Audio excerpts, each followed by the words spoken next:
Alors donc je me présente, Cédric Pinson, je suis développeur OpenGL WebGL. Je suis aussi cofondateur et CTO de Sketchfab.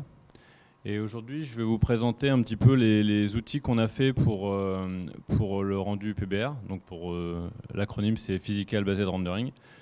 Bon, après il y a plein de trucs où on donne un acronyme PBR. Bon, j'expliquerai nous ce qu'on fait pas et pour éviter que ça fasse non plus trop bullshit. Et si on a du temps, je parlerai un petit peu aussi, j'avais fait un talk l'année dernière sur une démo qu'on a fait aussi grave sur le PBR. Et en fait, par rapport à ce qu'on avait fait en démo et ce qu'on a aujourd'hui en prod, il y a des deltas. Et potentiellement, ces deltas, ils peuvent être intéressants d'en discuter. Donc, petit rappel, donc comment marche la lumière. Donc en fait, l'idée de ce qu'il y a sur les PBR, c'est de simuler en fait comment la lumière interagit avec la matière. Et donc pour ça, on a des surfaces qu'on va appeler des micro-géométries. Et donc c'est vraiment des trucs minuscules. Et l'idée, c'est que sur chaque point sur cette surface, qui va avoir des micro-bumps, en fait, la lumière va être réfractée et réfléchie. Et donc l'apparence d'une surface, ça va être l'agrégat en fait de ce phénomène. Donc le truc un peu simple qui fait qu'on comprend un peu ce qui se passe, c'est la façon dont les surfaces sont. C'est-à-dire que plus la surface est rugueuse ou chaotique, et plus les réflexions vont être floues. Vont apparaître floues. A contrario, les surfaces qui vont être planes, plus lisses, alors les surfaces sont jamais exactement planes, mais plus on tend à être lisse, plus on va avoir une réflexion qui va être nette. Typiquement, c'est ce qu'on voit avec un miroir. En temps réel, parce que ça c'est un niveau très petit, en temps réel en fait on fait une approximation. On va découper en fait en deux parties, c'est-à-dire ce qu'on appelle la partie spéculaire et la partie diffuse. La partie spéculaire, on va commencer par la partie diffuse. La partie diffuse, ça correspond à la lumière qui va être réfractée. Donc, bon, là sur le dessin, on le voit pas très bien, enfin on le voit pas du tout même d'ailleurs, mais normalement en fait, la lumière peut rentrer dans une surface, rebondir à l'intérieur et ressortir. Ça, c'est ce qu'on appelle la réfraction. Et les modèles qu'on va utiliser vont être une approximation où on ne va pas en fait, s'intéresser forcément au phénomène. On peut s'intéresser avec des BRDF plus complexes, mais là, dans notre cas, on fait quelque chose d'assez simple. Il y a d'autres modèles qui permettent de simuler en fait, les rebonds à l'intérieur d'une surface. Autre point important, c'est que la lumière ne rentre pas dans toutes les matières, c'est-à-dire que pour tout ce qui est métal, elle va plutôt réfléchir. La lumière en fait, qui va toucher un métal, le métal va plutôt chauffer que avoir des rayons qui rentrent à l'intérieur. Donc en fait, le fait d'avoir de la lumière qui réfracte sur une matière, ça dépend de la matière. Donc sur la diffuse, ça va représenter en fait donc la réfraction, le scattering et l'absorption. Et sur le spécular, ça va représenter uniquement ce qui rebondit en fait sur la surface. Donc la réflexion. Du coup, on utilise deux BRDF, donc un qui est pour la partie spéculaire, donc qui est. Alors, j'ai mis des petits liens et en fait, ça veut dire qu'il faut cliquer dessus. Ça explique en fait toutes les théories derrière. Avec plus de détails, puisque là l'idée c'est plutôt de parler des outils, donc je fais un passage assez rapide là-dessus. Mais en cliquant sur les liens, vous verrez, il y a tous les détails, ça explique bien réfraction, machin, type de métal, etc. Et donc, pour revenir en fait à la partie spéculaire, donc là ça c'est le BRDF classique qu'on utilise pour la partie spéculaire. Il y a trois termes, pareil, ces trois termes-là ils sont expliqués plus en détail dans les liens. F qui est le facteur de Fresnel, G la géométrie fonction et D c'est le normal distribution en fonction. Et en fait ces termes-là on peut en plugger d'autres. Il y a différents types d'approximation qu'on peut utiliser. Mais bon. Et donc sur la partie des outils, en fait, c'est une partie de ce BRDF-là qu'on va pré-computer dans les outils.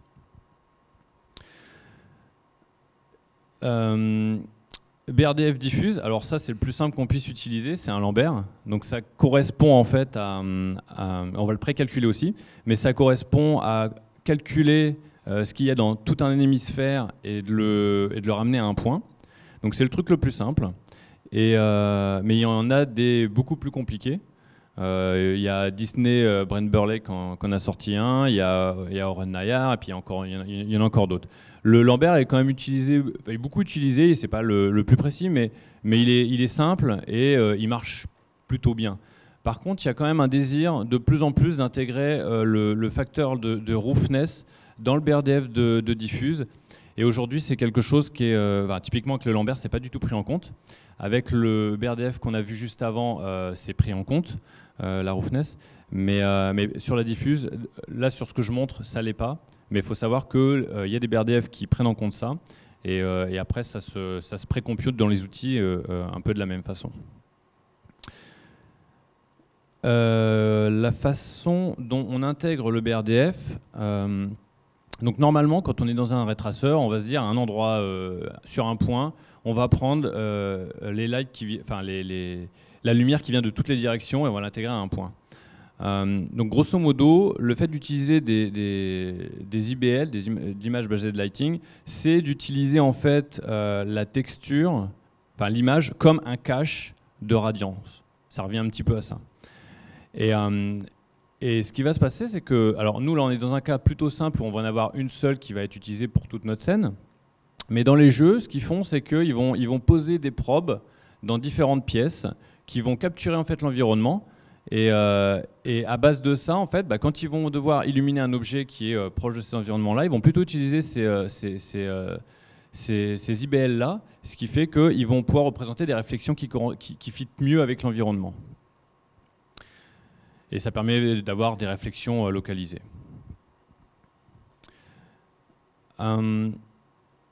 Alors, pour la partie pré-filtering, donc là, il y a pas mal de trucs intéressants.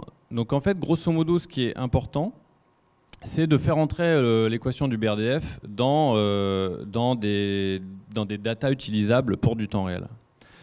Donc le pré-filtering en fait a été, je pense que c'est Brian Caris qui l'a fait en premier, qui a posté ça au SIGGRAPH en 2013 sur le moteur UE4. Et donc l'idée, c'est qu'il a pris le BRDF, il l'a splitté en deux fonctions. Une qui rentre dans une cube map avec différents niveaux de load, et une autre partie de la fonction qui rentre dans une lookup table, une texture qui sert de lookup. Pareil, ça en fait, il y a les références sur ça, et c'est très bien expliqué. Là, je le mets pas parce que sinon il faut 1000 slides. Mais du coup, c'est pas très compliqué et c'est très bien expliqué sur les slides qui sont en link. Donc du coup, l'idée, c'est que une partie de l'équation va être encodée en fait dans une cube map. Et à chaque niveau, à chaque level, on va encoder un niveau de roughness différent. C'est-à-dire que par exemple, pour le plus haut niveau, ça va correspondre au roughness 0. Ça veut dire que c'est quand c'est un miroir, parfait. Et quand on va descendre, on va intégrer un niveau de roughness plus haut.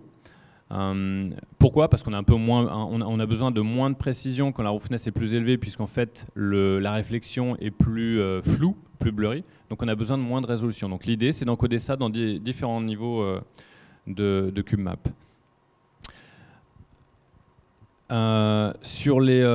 Donc paf, est-ce que je retrouve ma souris ? Oui. Sur ça, il y a rajouté que donc la diffuse est aussi intégrée sur un hémisphère.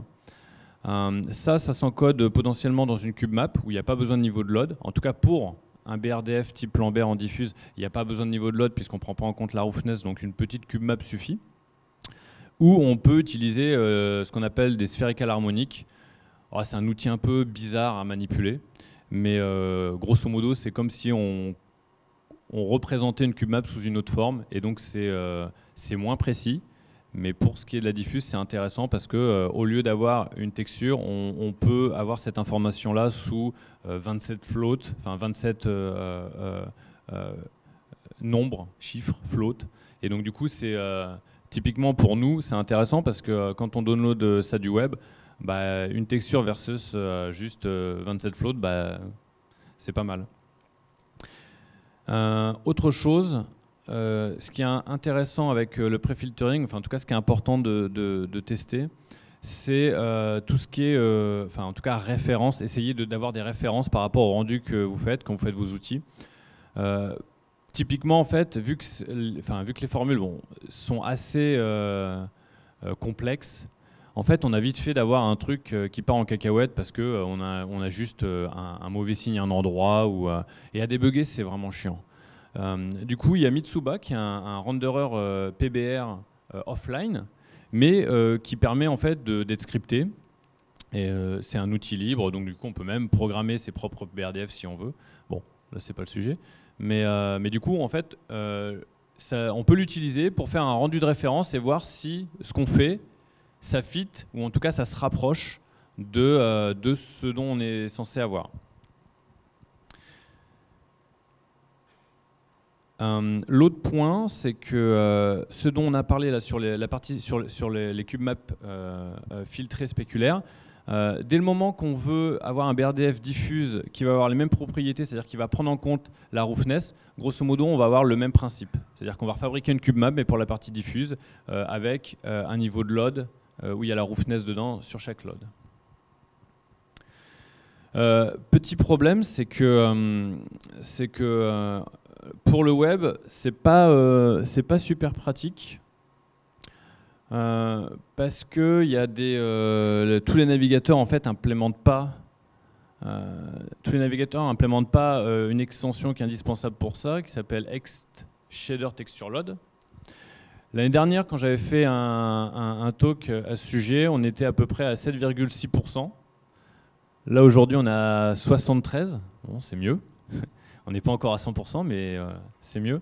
Ça veut dire qu'en fait, si vous utilisez cette extension-là pour le PBR, grosso modo, il y a 27% des gens... bon, après, il faut voir les browsers. Probablement on peut raffiner, mais ça veut dire qu'il y a des personnes qui ne seront pas capables de voir votre code. L'autre truc aussi, c'est qu'avec les PBR, on a tendance à utiliser plus d'unités de texture. Et donc on voit que 8 on a 100% mais 16 on n'a pas 100%. Ça veut dire que des fois peut-être on va cutter des bouts ou va falloir trixer ou packer des choses pour avoir tout ce qu'on veut.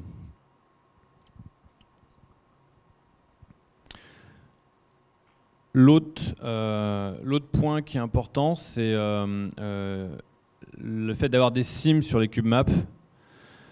Alors le problème c'est que quand on sample en fait dans une cube map, si on arrive au bord, en fait, ça ne va pas interpoler, le filtre il ne va pas se faire sur les faces d'à côté. Il va être clampé. Ce qui fait qu'en fait, on va avoir des sims qui vont apparaître sur les cube maps. Pour ça, il y a des fixes. Et donc, dans les liens que j'ai donnés en dessous, il y a des façons de régler le problème en shiftant un petit peu les vecteurs. Et donc, en fixant, dans la fabrication des cube maps, en fixant ça et dans la partie temps réel, on arrive à avoir des cube maps qui sont seamless.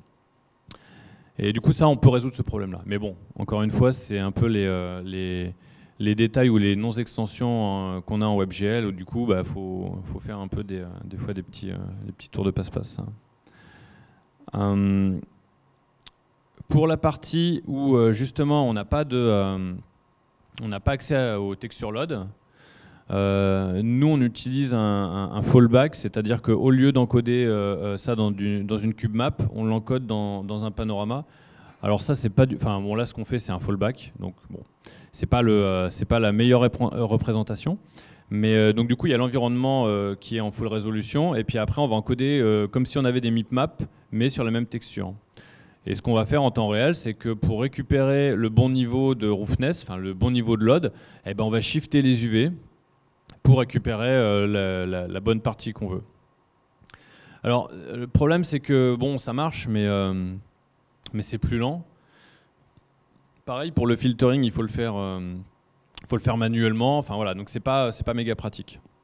Mais bon, c'est un fallback. Le support est de mieux en mieux en tout cas. Donc l'année prochaine, ça se trouve, on pourra l'enlever. Et il y a d'autres méthodes qui sont mieux pour représenter ça. Il y a un article de Jeff Russell dans WebGL Insight, donc j'ai mis en lien aussi en bas, qui est une autre représentation qui utilise octaédral projection. Et ça utilise donc au lieu de gaspiller de l'espace comme on a là sur le panorama, ça maximise en fait l'espace. Du coup, bah, c'est mieux. Vu qu'effectivement là, on a de moins en moins de gens qui ont besoin du fallback. Là, on passe pas beaucoup d'énergie pour changer ça, mais voilà, en tout cas, si vous avez besoin que d'une seule version, probablement il faut plutôt utiliser la version qui est dans Octaedral Projection.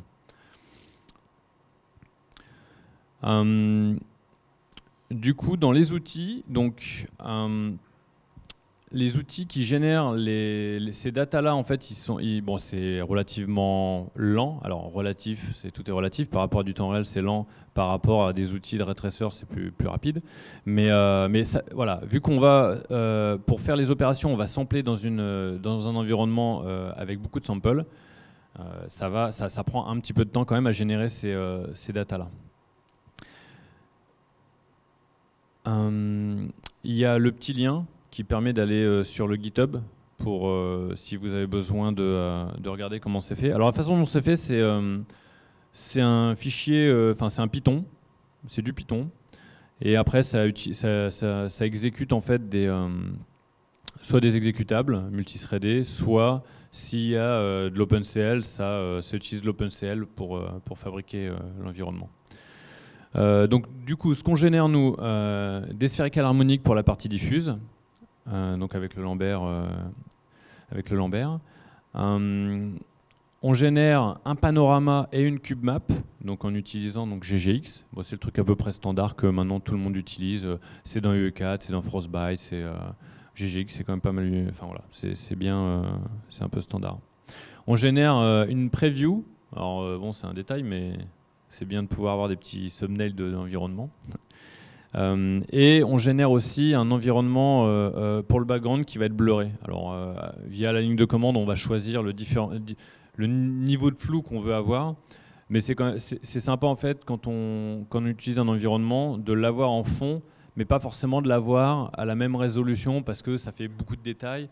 Et c'est plus sympa de l'avoir blurré un peu en flou pour que ça fasse plus un fond qu'un truc qui attire trop l'attention, quoi.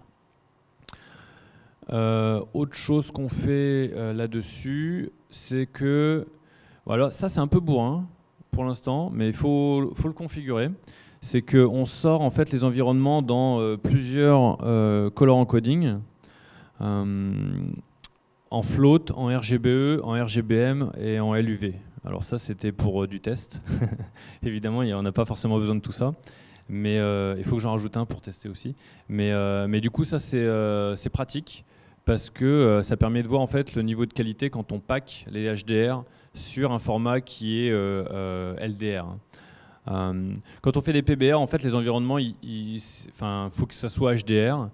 Ça veut dire que vous avez des valeurs qui sont entre 0 et plus de 1. Et plus de 1, ça peut être beaucoup, beaucoup, beaucoup plus que 1. Et donc du coup, pour ça, ça fait quand même des fichiers assez gros. Et donc ça fait d'une part des fichiers assez gros, plus les implémentations WebGL supportent pas tous en fait des textures float, des cube map float qui s'interpolent aussi. Enfin, donc du coup, les avoir en fait avec un format qui est plus léger comme du RGBM, du LUV ou du RGBE, c'est un format qui est RGB qui est pas 32 bits, quoi. Enfin, qui est 32 bits en entier, mais qui est pas un float par composant. Voilà. Donc petite démo pour un petit peu montrer du coup ce que ça donne, parce que là en fait je parle, je mets des liens, mais du coup on voit pas forcément beaucoup de choses. Mais parce que les choses les plus intéressantes c'est vraiment suivre les liens en fait. Là l'idée c'est que je trace un peu le parcours que nous on a fait avec les problèmes, tout ça. Mais les détails qu'il faut prendre en fait après sont plutôt dans les liens. Ok, donc je vous montre un petit peu du coup ce que ça donne.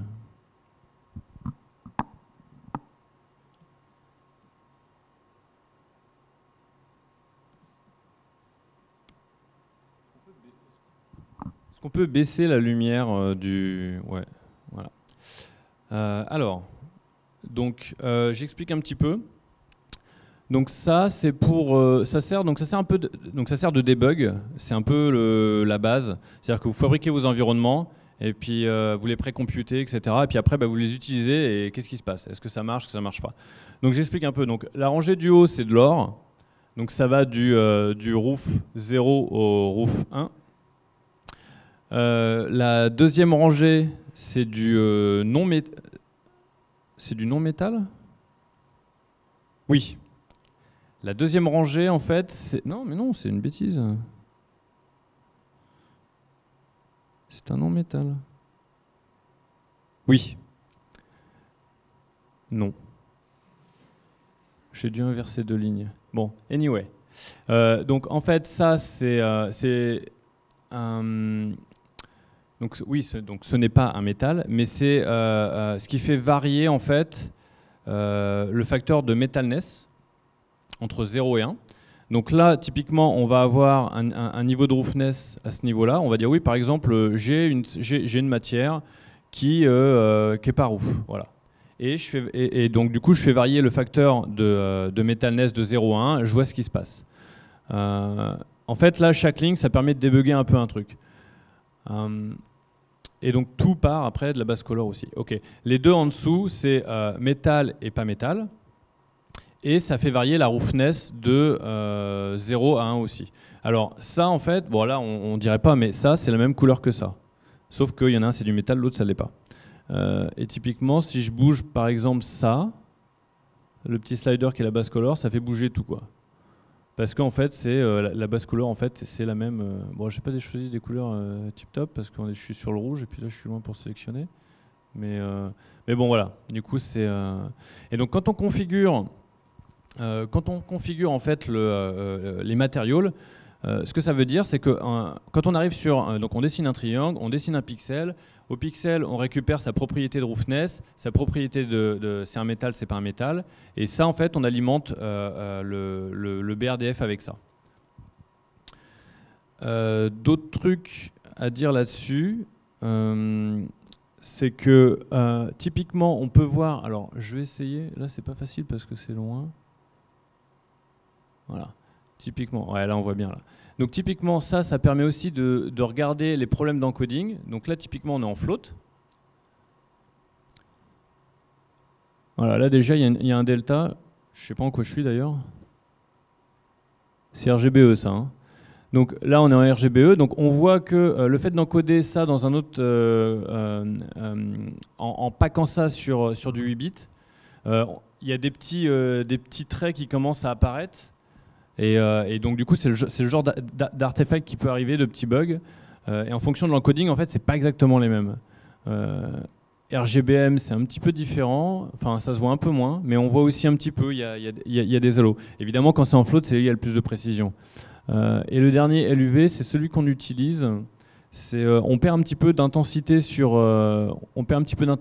mais on voit moins les bugs d'halo et de banding en fait sur l'environnement. L'autre truc que je voulais dire, c'est que ça, là, ce qui est précomputé, c'est des cube maps de 256. Parce qu'on peut avoir l'impression que ouais, c'est quand même c'est pas très haute résolution, mais quand on les utilise quand on les utilise sur du PBR comme ça, sur des objets, 256, ça commence à faire déjà des belles résolutions pour les réflexions. C'est-à-dire que oui, si je zoome à un moment ici, ouais, je vais voir les pixels. Enfin, en tout cas, je vais voir que ça commence à stretcher un peu. Mais les objets sont rarement aussi gros, et même là, en fait, en 256, on a quand même une résolution qui est OK. Après, on peut monter plus, mais c'est pas forcément nécessaire. Un autre truc que je voulais vous montrer, c'est que donc ça, c'est l'environnement. Donc c'est un type d'environnement. Si on utilise un environnement qui est différent, voilà, c'est exactement les mêmes matériaux qu'on a vus sur la partie d'avant, mais c'est pas le même environnement. Et c'est là où on voit en fait que la contribution de l'environnement sur l'objet est vraiment ultra importante. En fait, c'est ça qui détermine la grosse partie de à quoi ressemble l'environnement, enfin à quoi ressemble la matière. Un truc aussi qui est important à souligner, c'est l'aliasing. Et ça, c'est une plaie, ça. Ça, c'est vraiment... ça, c'est dur. L'aliasing, je vais vous montrer un petit peu sur un autre modèle qui se voit mieux. Voilà. Ça, c'est un peu... Voilà. Ça, c'est typiquement, ça arrive quand on a des environnements un peu contrastés. Ça me fait un peu bizarre. Bon. Et voilà, ici, là, ça clignote un peu parce qu'il y a des hautes fréquences et que c'est pas, enfin voilà, c'est pas anti-aliasé. Et c'est compliqué d'anti-aliaser en fait sur le PBR. Il y a deux types d'aliasing, ce qui est dû au normal map et après, bon, il y a l'aliasing classique. Mais du coup, c'est pas simple de gérer en fait ces problèmes-là.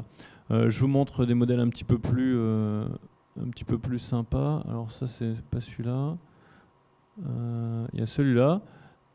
Donc du coup, ça donne des modèles de ce genre-là. Et je vais vous le montrer à côté avec l'autre environnement pour que vous ayez une idée. C'est lui. Voilà. Et donc voilà, donc ça change vraiment complètement le type de rendu grâce à l'environnement, quoi. Et l'autre que je voulais aussi montrer, qui était celui-ci. Donc voilà, donc ça c'est une bête. Voilà, et attends, on peut peut-être un petit peu. Voilà, okay.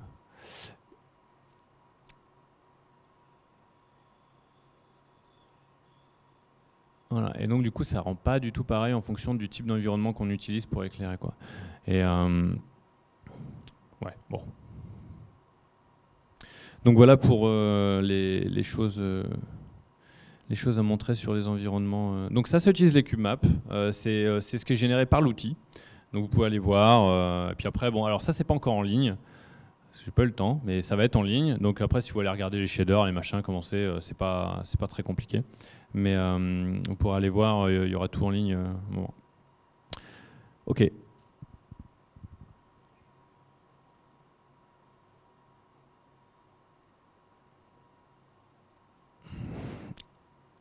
Ok, donc quelques informations sur l'outil.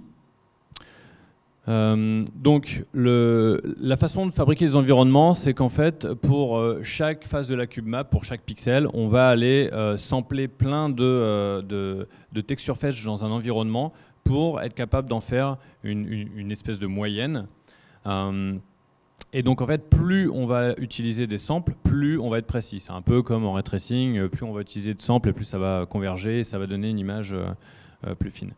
Et le nombre de samples, en fait, bah forcément, c'est proportionnel à la performance pour générer ces environnements-là. Donc on peut faire varier, on peut tricher en faisant varier le nombre de samples. Typiquement, pour la roughness un peu haute, on va avoir tendance à avoir besoin de plus de samples. Pourquoi? Parce que quand la roughness en fait est plus haute, le cône, les rayons vont avoir plus de direction et donc le lobe va être plus grand. Et donc du coup, pour avoir un résultat de meilleure qualité, il va falloir sampler plus. Alors il y a des tricks pour éviter ça, mais ça c'est un point particulier. Et il y a un autre point qui est aussi lié au nombre de samples, c'est en fonction de l'environnement. C'est-à-dire qu'il y a des environnements qui vont avoir un range qui va être très élevé. Et donc du coup, on va avoir besoin de sampler plus, parce que sinon on va avoir du ghosting si on sample pas assez. Parce qu'on va avoir beaucoup de contraste dans la lumière et on va voir apparaître des espèces d'halos de ghost. Je vais vous montrer ça juste après.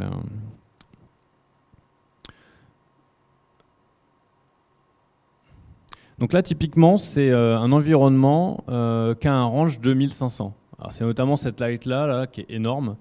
Et donc, ah ouais, mais est-ce qu'on peut rebaisser, s'il vous plaît? Voilà. Alors, je ne sais pas si vous allez le voir. Vous voyez, là, il y a un petit peu de ghosting, là autour. Alors là, il y a 1024 samples. Et en fait, quand je clique, on voit que le ghosting, il commence... Enfin, c'est ici que ça varie. Les endroits où il y a un peu moins de variation, ça va bien se passer. Mais les endroits où il y a beaucoup de contraste avec des fortes light sources, comme le soleil ou des light sources vraiment fortes, c'est là qu'il va y avoir des problèmes. Et donc du coup, si on augmente le nombre de samples, on améliore petit à petit le résultat. Donc là, voilà, là je monte, là ça y est, ça se voit un peu moins. Bon là c'est un écran, donc enfin non, c'est pas un écran, donc vous voyez encore un peu moins, mais moi je le vois encore. Et voilà, et là, bon, à 65 000, bon, on peut dire d'accord, j'accepte, c'est bon. Mais du coup, voilà, ça, c'est typiquement le problème où le nombre de samples en fait a une importance. Alors dans les papiers en général, ils disent oui, 1024 c'est bien. Et c'est vrai que pour des environnements où le range n'est pas trop grand, c'est bien. Mais ce qu'ils font souvent dans les jeux, c'est qu'ils vont enlever les lights fortes. Par exemple, le soleil, ils vont pas le mettre dans l'environnement. Ils vont le calculer en procédural différemment, justement. Et s'il n'est pas dans l'environnement, du coup, pour pré-computer les environnements, il y a besoin de moins de samples. Parce qu'il y aura moins de range en fait sur les light sources dans l'environnement. Donc voilà, donc ça faut tester avec vos environnements. Et ouais, c'est difficile en fait de donner une règle. Au départ, moi je voulais faire un truc qui s'adapte un peu avec le range de l'environnement. Alors peut-être que oui ça marche, mais ça marche pas tout le temps. C'est pas donc bon voilà, faut raffiner un petit peu sur ces choses-là. Ouais. Les petites optimisations qu'il y a dans ces outils. Donc ce qu'on appelle le Prefiltered Importance Sampling. Donc ça, c'est une façon de, au lieu d'avoir, là dans ce que vous avez vu, en fait, ce que je vous ai montré, le ghosting, ça utilise en fait cette méthode-là. Et ce qu'il faut savoir, c'est encore pire quand on n'utilise pas en fait le Prefiltered Importance Sampling. Ça veut dire que, grosso modo, à la place d'avoir du ghosting un petit peu doux, on va dire, on va avoir du noise. Et en fait, le ghosting est quand même un peu moins dérangeant que du noise fort. Donc le Prefiltered Importance Sampling, ça permet en fait de converger plus rapidement pour le même nombre de samples. Et il y a un article excellent, alors j'arrive jamais à dire, Padre Chenesi. Il a fait un article excellent de comment précomputer et optimiser en fait l'utilisation des samples pour précomputer les environnements. Et ça, c'est vraiment bien. Enfin, il dit tout ce qu'il faut dire et c'est vraiment bien. L'idée, c'est grosso modo, au lieu de, pour chaque pixel, recalculer le BRDF avec le lobe, en fait, ce qu'il fait, c'est qu'il calcule tout dans un seul repère, qui est toujours le même. Et au moment en fait, où il y a besoin d'aller chercher un pixel, enfin en tout cas, aller chercher une direction, il va prendre la valeur et il va juste faire une rotation par rapport au repère du pixel qu'on est en train de prendre en compte. Bon, on l'a dit comme ça fait un peu chinois, mais quand on regarde le papier avec le dessin, c'est bien. Et les histoires de color encoding, donc ça, il y a des stats après que je montre. Il y a des choses très simples à faire qui permettent en fait de compresser mieux les cube maps qui sont générés, les cube maps et les panoramas qui sont générés de ces outils. Petit dessin sur l'importance sampling. Grosso modo, l'idée, c'est de dire, voilà, s'il y a moins de probabilité, donc ça c'est de la donnée qui vient du BRDF, s'il y a moins de probabilité de taper dans ce sample, à ce moment-là, on va aller prendre une mipmap plus basse, donc du coup qui va être plus floue, comme sample, plutôt que de prendre un truc haute résolution. Donc j'ai mis un petit dessin après parce qu'effectivement quand on le dit, c'est ouais, ok. Voilà, c'est ce que ça donne. Grosso modo, ça permet d'éviter, donc on converge beaucoup plus vite sur le C. Et si on fait pas ça, en fait, grosso modo, on fabrique du bruit comme ce qu'il y a sur A. Et c'est plus gênant en fait visuellement d'avoir A. Donc en fait, on prend C et on implémente l'importance sampling, même si c'est pas complètement juste. Color encoding, donc là du coup, j'avais fait la même chose pour vous montrer, mais je pense que je vous ai déjà montré un coup. Donc ah oui, non, oui, enfin oui, si je vous l'ai montré en temps réel, donc c'est kiff. Donc là, c'est les deltas d'encoding en fait. Donc j'en ai mis un sur chaque, comme ça en fait on peut faire un delta facile. Nous, pour notre contexte, on prend LUV parce que c'est plus petit dans ce qu'on génère et ça fait moins de bugs visibles. Après, il y a encore un autre type de color encoding qu'il faut que j'essaie, mais voilà, le LUV c'est plutôt pas mal.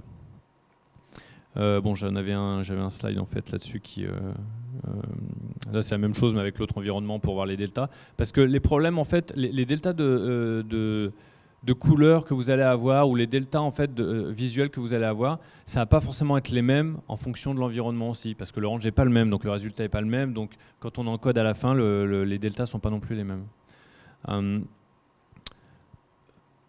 Petit point sur justement le storage.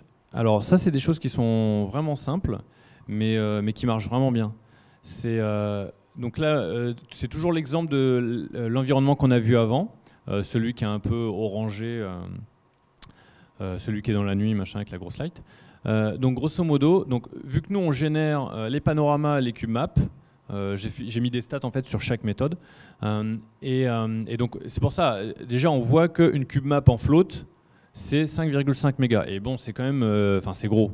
Ça commence à faire lourd quand on transfère ça sur le web. Plus les problématiques liées potentiellement aux extensions, au browser, machin. Donc du coup, bon voilà, mais donc du coup c'est gros. Dès qu'on les encode dans des encodings différents, ça réduit fortement, puisque au lieu de se retrouver avec je sais pas, 12 bytes, on se retrouve avec 4 bytes. Et du coup, voilà, ça c'est les stats. Donc en RGBE, donc LUV est meilleur en tout cas en termes de taille. Pour les panoramas, c'est aussi vrai. Et alors là, donc interleave, c'est quand on est en RGB, RGB, RGB, RGB. Enfin, en fait, on est en RGBA, RGBA, RGBA, puisque quand on utilise un encoding type LUV, RGBM ou RGBE, on utilise l'alpha comme soit un prémultiplier, soit un exposant. Enfin voilà, on utilise l'information d'alpha pour faire autre chose. Et donc voilà, le mode interleave, c'est RGBA, RGBA, RGBA. Et le mode bitplane, c'est plutôt de dire on va mettre tous les R ensemble, tous les J ensemble, tous les B ensemble. Et ça, en fait, ce qui se passe, c'est que quand on organise juste les datas comme ça et qu'on les gzip, le résultat, en fait, derrière, c'est ça. Et du coup, c'est quand même, c'est assez important, parce que quand même sur une cube map en LUV, on passe de 1,1 méga à 646K, quoi. Et c'est quand même, c'est quand même pas mal. Ça fait beaucoup à gagner. Enfin, en tout cas, ça va plus vite pour le user, donc nous, on aime bien. Et voilà un petit peu Et donc ça, c'est les ressources en fait qui sont dans les slides. Donc n'hésitez pas à les voir, parce qu'en fait tous les détails sont intéressants derrière ça, et tout ce qui est expliqué là, en fait, ça utilise ce qui est expliqué dans ces ressources. Donc ça, c'est vraiment, ça vaut vraiment le coup. Ça se trouve, le talk il a plus de sens juste avec ça. Voilà. Et donc, si vous avez des questions, je serai dispo pour des questions.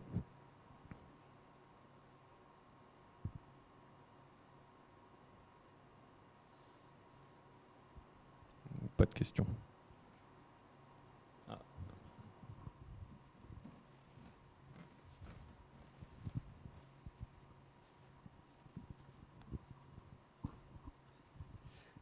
Pour ce qui est de l'anti-aliasing, et je suis d'accord avec toi, c'est la plus grosse plaie après l'aliasing des shadow maps. Mais est-ce que tu as regardé tout ce qui concerne la reprojection temporelle pour l'anti-aliasing? C'est ce qui faisait un peu, c'était toute la rage il y a 2 ans au SIGGRAPH, et ça a l'air pas facile à implémenter, mais ça résout.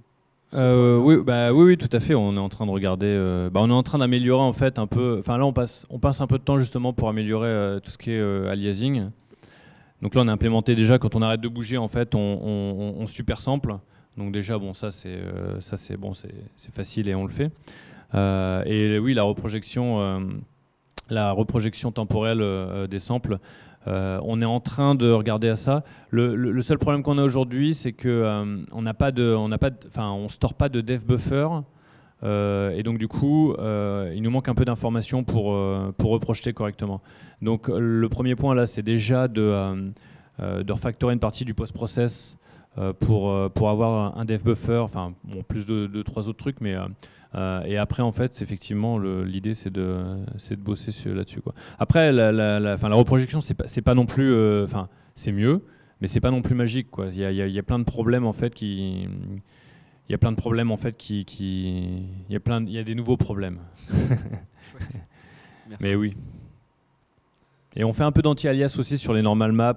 On voit la variance de la normal map entre 2 niveaux, et donc du coup, on va plutôt on va essayer de l'adoucir. En fait, on va réduire le niveau de roughness si on voit qu'il y a une variation forte de la normale, pour justement éviter pour adoucir un peu l'effet clignotant quand on tourne, quoi. Enfin, si on y a des normal maps très bosselés, voilà, ça aide un peu, ouais. Mais c'est pas magique, ouais.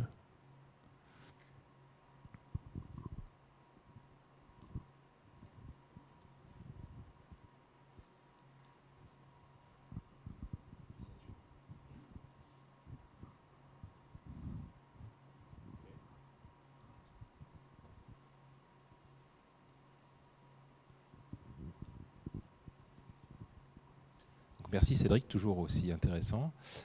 En fait, ce qui était bien, c'est qu'apparemment, vous passez beaucoup de temps à fine-tuner finalement par rapport à certains de vos propres critères. Quand tu nous expliquais, je préfère partir sur tel type de sample, etc. Ça veut dire que chaque rendu PBR, du coup, en fonction des implémentateurs est différent. Est-ce qu'il y a une espèce de, malgré tout, de références sur lesquelles vous partez sur comment vous faites pour c'était vachement intéressant, ton outil de debug pour tester. Ouais. Ensuite, tu me montrais des problèmes éventuellement d'aliasing sur lesquels vous êtes en train de travailler. Est-ce que vous travaillez un petit peu sur vos itérations de manière un peu empirique de temps en temps ou est-ce que vous avez vraiment une référence un peu plus scientifique mais dure sur laquelle vous appuyez? Alors, oui, enfin nous on fabrique pas la théorie, mais grosso modo on surveille tout ce qui se passe. Typiquement, il y a des papiers qui sont vraiment bien. C'est en tout cas, quand on débute sur les PBR, c'est les notes de Brian Caris sur UE4 et le papier de Sébastien Lagarde chez Frostbite. Ça, c'est vraiment, il y a vraiment énormément d'informations qui sont hyper utiles, quoi. Et grosso modo, eux, ce qu'ils font, c'est que ils implémentent et après ils mesurent l'erreur, ils mesurent leur approximation et disent bah voilà, pour nous c'est ça le mieux qu'on a pu. Mais des fois il y a des trucs où les contextes qu'on peut utiliser peuvent être différents, c'est-à-dire que eux, voilà, par exemple, ils disent nous les cube maps qu'on rafraîchit en temps réel, on fait 16 samples, mais parce que eux ils vont pas avoir le soleil, par exemple. Nous, si on fait 16 samples, c'est dégueulasse avec des environnements comme ça. Donc il y a des trucs, après, il faut aussi un petit peu... Il y a des deltas d'eux, et puis eux, ils ont accès... ils sont sur des machines, en fait, où ils peuvent utiliser du hard que nous, on n'a pas, ou on n'a pas les extensions. Donc, ouais, des fois, en plus, ils ont DirectX 11 ou OpenGL, une version avancée. Ouais, ou même sur console, ils ont juste des instructions qui sont... Ouais, donc, du coup, à part vous, qui fait du PBR en WebGL? Parce que... en WebGL, si, il y a quelques trucs. Enfin, en plateforme, il y a que nous. Et après, il y a aussi il y a Marmoset qui fait aussi un viewer. Et où eux, ils font aussi vraiment des choses très bien. Mais voilà, ouais, mais en fait, c'est pas très compliqué. Le point, en fait, c'est les détails. Et c'est ça qui prend du temps, en fait. C'est-à-dire que quand on lit le truc de Brian Caris, bon, voilà, c'est facile, quoi. Après, quand on commence à mettre tous ces trucs-là et brancher tous les tuyaux, voilà, c'est là où on voit des trucs. Ah, il y a de l'aliasing. Ah, il y a ce truc-là. Il faut sampler plus, et machin, et bidule. C'est plus ces trucs-là qui prennent du temps, en fait. La théorie, maintenant, elle est quand même assez bien comprise. Après, il y a l'implémentation qui peut être difficile, mais là, au niveau de ce qu'on fait, c'est pas quelque chose de difficile. Le contexte dans le viewer dans lequel on est, c'est plutôt assez simple, en fait. Parce qu'on a un contexte plus simple. Ouais. Mais, du coup, tu m'as fait flipper parce qu'on commence à le faire, nous, et j'avais pas anticipé tous ces problèmes des détails dont tu parles. Ouais. Oui, mais je pense que c'est là-dessus que, du coup, j'ai pas du tout anticipé pour l'instant. Je pense qu'on va passer un max de temps à ce que tu viens de faire là. Merci beaucoup. On se recréditera. Non, mais voilà, et les points, c'est ça en fait. C'est ça qui prend du temps en fait. C'est pas tellement le. Ouais.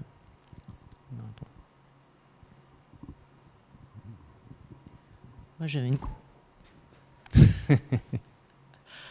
Donc j'avais une question, j'ai pas l'impression que tu gères ça, c'est comme tout ce que tu nous as montré, c'est un seul objet dans une cube map.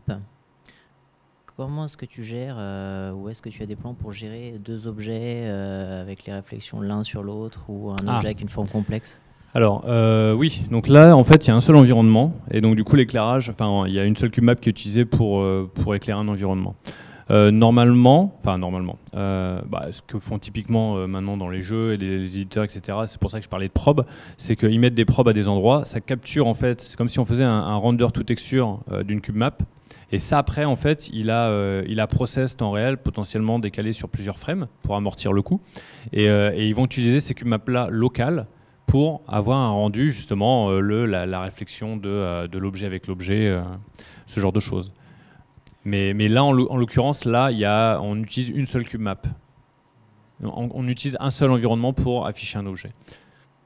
Ce que tu veux dire, c'est que tu vas diminuer la résolution temporelle pour faire tes cubes maps locales et pour amortir leur coût, c'est ça, comme méthode? Oui, ouais, eux, c'est ce qu'ils font potentiellement. Là, nous, c'est pas fait temps réel, ça. Hein. Nous, on la compute offline et on l'utilise, en fait, on n'en utilise qu'une, donc on les rafraîchit pas, en fait. Mais typiquement, quand tu as des interactions avec les objets, ouais, si tu fais offline, t'as pas cette data. Donc, en fait, tu es obligé de la faire temps réel. Et donc, pour la faire temps réel, du coup, tu vas mettre des probes, tu vas capturer l'environnement, après, tu le pré-processes, enfin, temps réel, étalé sur plusieurs frames pour amortir, par exemple. Et tu utilises en fait les cube maps qui sont les plus près de ton objet pour faire, tu vois, les réflexions, quoi. Tu veux dire, tu divises ton espace en cubes et tu calcules une cube map pour chaque cube de ton espace? Bah, mettons que...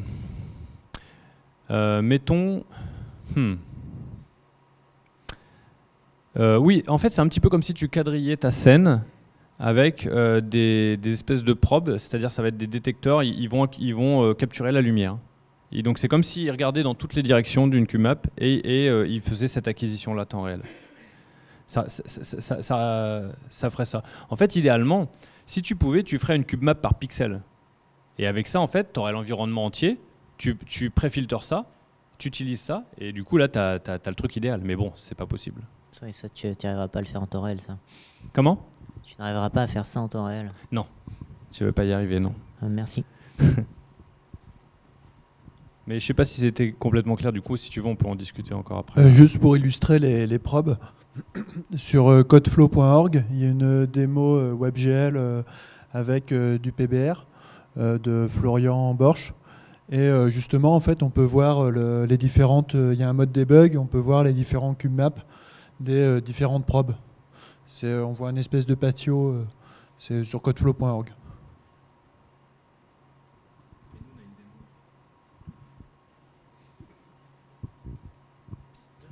Moi, j'avais une question.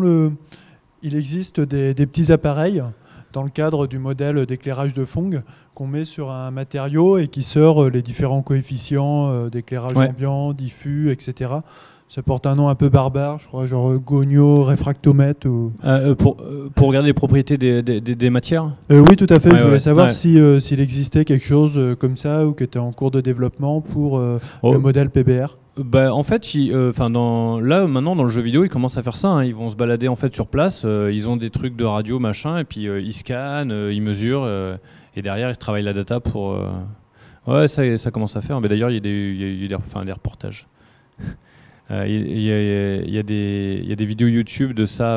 Je crois que c'est dans UE4 où ils expliquent un petit peu comment ils ont fait.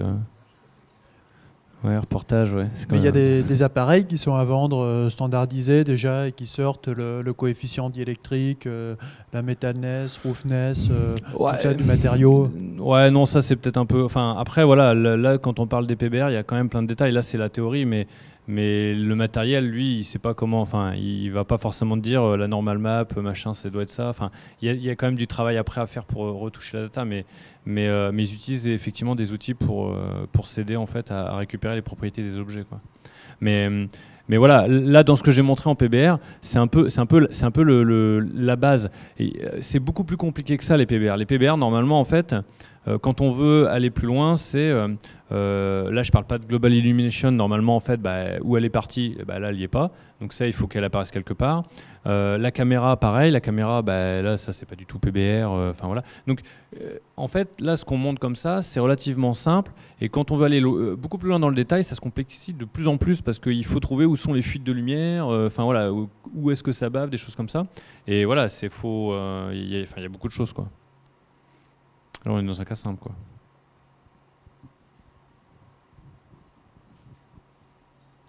J'ai une autre question sur un autre sujet. Tout à l'heure, tu parlais de méthodes pour éviter en fait le bruit sur tes images. Ouais. Est-ce que tu pourrais pas envisager justement de rechercher ce bruit pour faire un effet un peu grain de pellicule, ce qui te permettrait de faire moins de calculs et d'être plus performant en recherchant cet effet esthétique?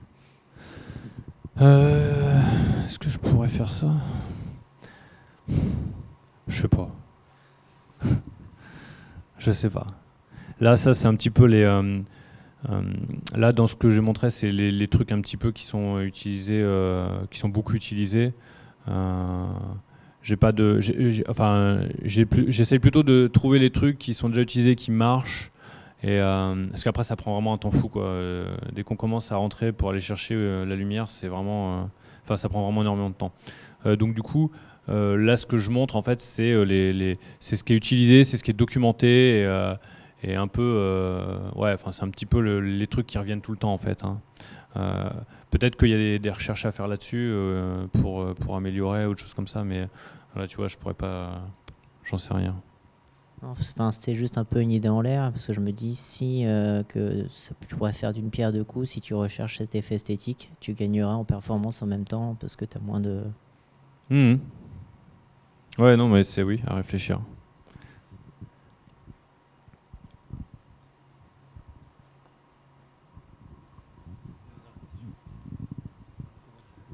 Petite dernière question, vous connaissez vachement bien votre sujet. Ce serait quoi les prochains grands défis peut-être au niveau web et au niveau 3D? Pour le web, déjà là, les extensions, si on arrive à avoir du texte sur load partout, déjà on est bien. Enfin, déjà c'est cool. Il y a un autre point, c'est que là, si on va aller plus loin, en fait, on est un peu limité pour, par exemple, typiquement, si on veut utiliser plusieurs cube maps en même temps, sans WebGL2, ça va pas bien, quoi. Donc potentiellement, faudrait peut-être du WebGL2 pour aller plus loin, pour utiliser plus de cube maps en même temps et en computer aussi temps réel. Là aujourd'hui, on est un peu... Il y a des sujets de dire, par exemple, pourquoi on les calcule pas temps réel? On les calcule pas temps réel parce que c'est pas... donc ça se fait.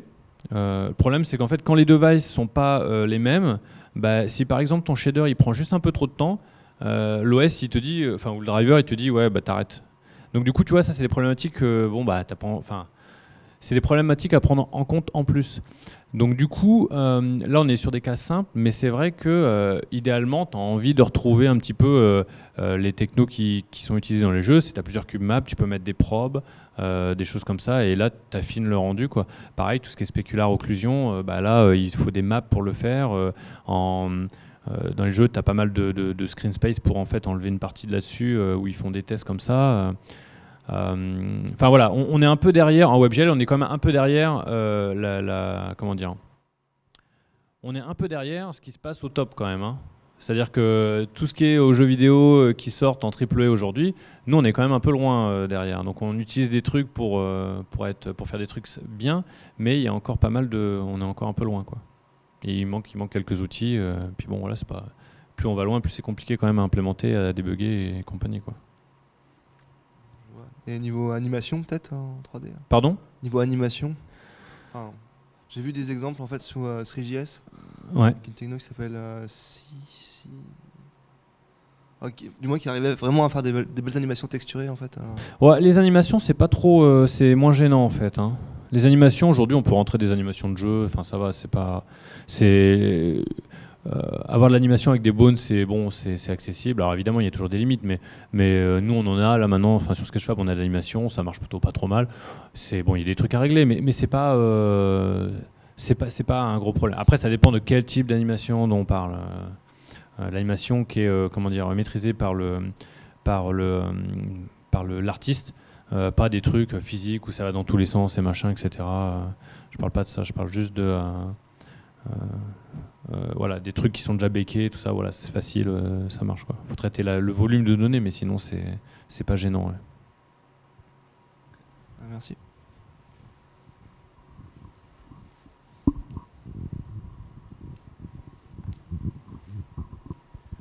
Alors, excuse-moi, j'avais une question. Oui. Oui. Je la pose pas, c'est pas grave.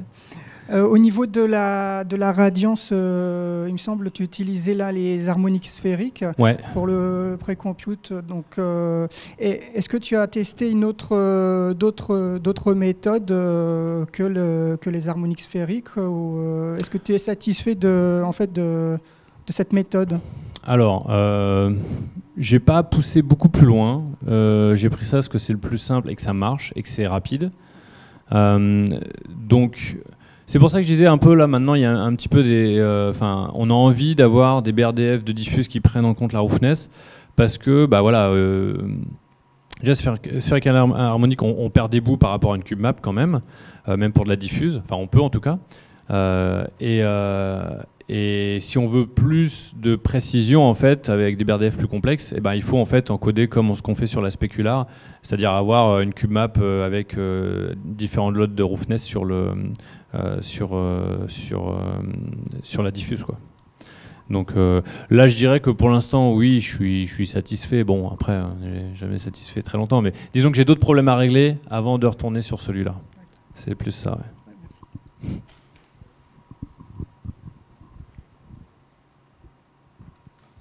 On est bon là, c'est bon. Merci.